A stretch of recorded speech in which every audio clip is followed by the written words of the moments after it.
What did I do before I had a phone in my pocket 24 hours a day? Well, I wrote a whole lot more. That's what.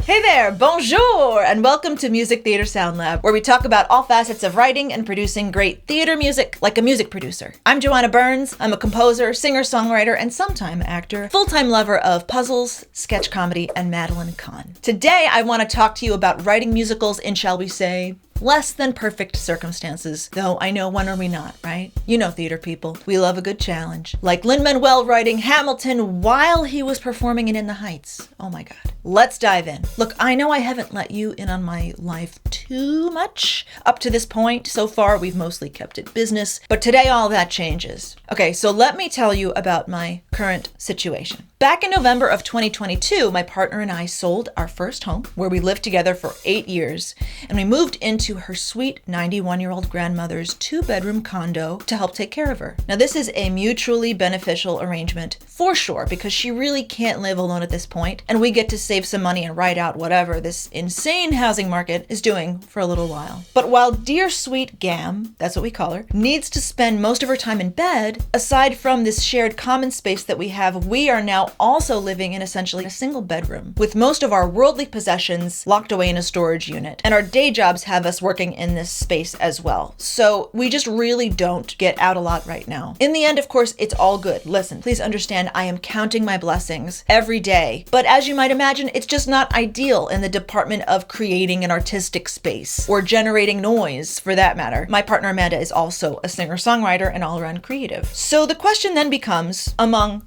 plenty of other questions, how do two creatives maintain the necessary spirit and motivation to keep making art and feeling good amidst the general challenges and demands of life? And whatever your circumstances are, how do you? All I can do is share some things that have been helping me at this particular moment. And these are not necessarily new. In fact, they're just tried and true tools. But actually doing them has been a really helpful part of my mission to stay on the ball and make room for focus and creativity. 1. Getting up at 5 a.m. Well, more like between 5 or 6. I'm really not terribly strict about this. And I know, not great if nighttime is your time. But for me, it is all about the morning. It's literally become this sacred time that I treasure and that I look forward to. Between like 5 to 7 a.m., I like to read a bit, meditate, take a morning walk, whatever. It helps me reclaim a peaceful slice of my day before I start feeling like I'm supposed to be working on a million other projects. Number 2, applying systems to minimize phone use. Man, this one is a creativity killer and has sucked me into the land of the lost 10 too many times. So now I just set up the downtime feature on my iPhone. Maybe you've heard of it.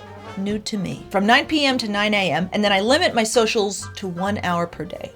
It forces me to think, what did I do before I had a phone in my pocket 24 hours a day? Well, I wrote a whole lot more. That's what. I wrote and thought and dreamt about all sorts of stuff. I was more of a whole person, so digging that one. Number 3.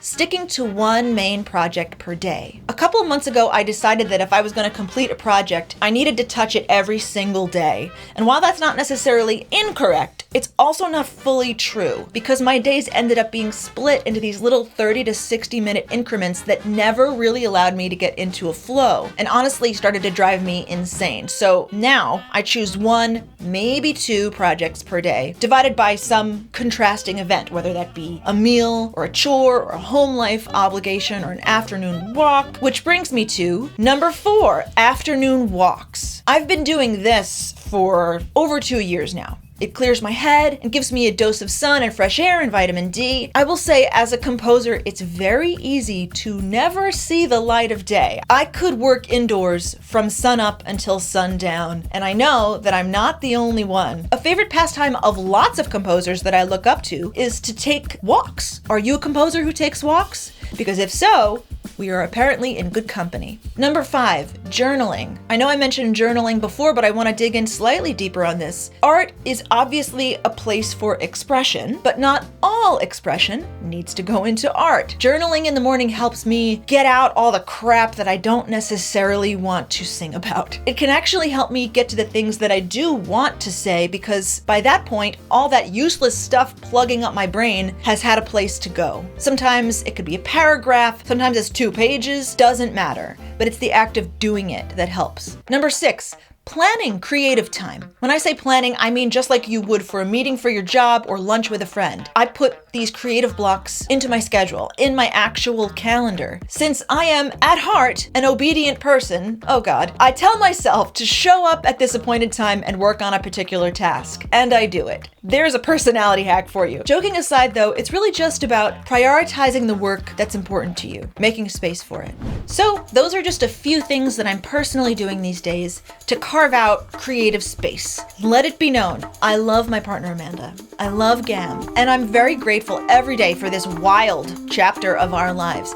I'm just trying to find ways to cultivate a good life across all arenas. Anyway, I hope that any of that could be helpful to you. What are some things that you do that work for you? How do you stay focused and creative amidst the general chaos of living? Feel free to chime in with any questions or perspectives in the comments below. And if you're not already part of the tribe, hit that subscribe button for more insights into the intersection of musical theater, music production, and songwriting. Taffeta, darling, taffeta. The dress is taffeta.